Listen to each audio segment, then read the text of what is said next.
sa tumukha niya, wala akong pera. So, ingat! Ingat! Ingat!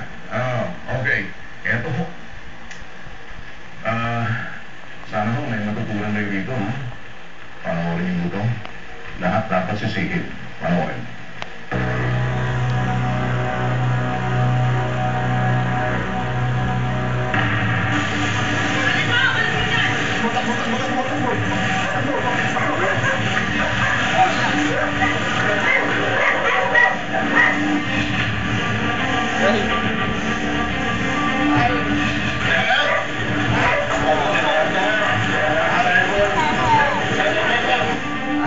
Ang eksena ng pag-aresto ng Provincial Intel Branch ng Rizal Provincial Office sa isang wanted. Ang kaso ng suspect, reckless imprudence, resulted to multiple homicide.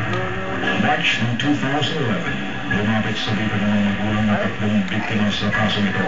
Sa kanilang sumbong, at 30 ng Agosto 2010, alas 11:30 ng gabi, ang naganap ang isang krimen sa kanilang lugar sa Barangay de la Paz, Antipolo City.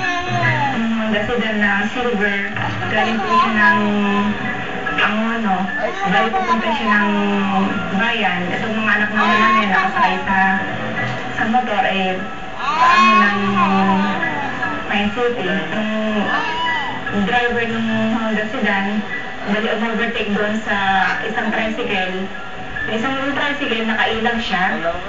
Tapos ang natumbok naman ngayon yung sinasakyan ng anak namin.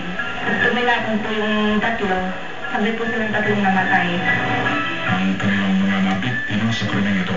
Ang mga edad sina Mark Anthony, 15 years old, si Jack, 16 years old, at si Lovejoy, 15 years old.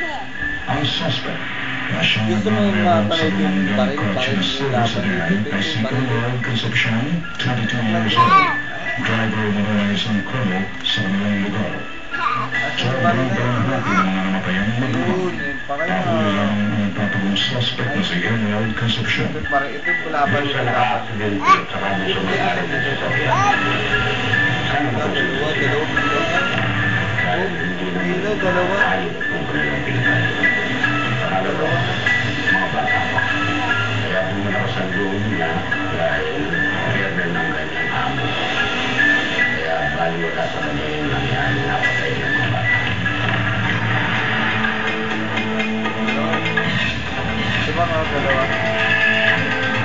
Sa panggatang Provincial Intel Branch ng Rizal Police Provincial Office, inilapit ng bipat ng kaso nito sa bisang warrant of arrest na inilabas noong December 28, 2010 ni Judge Ruth Santos ng R2C Branch 72 ng Antipolo City.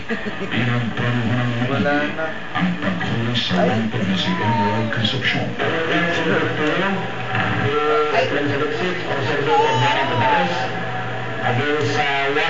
Dapat dito, ano lang yung PSP Dahil ride masisira yan.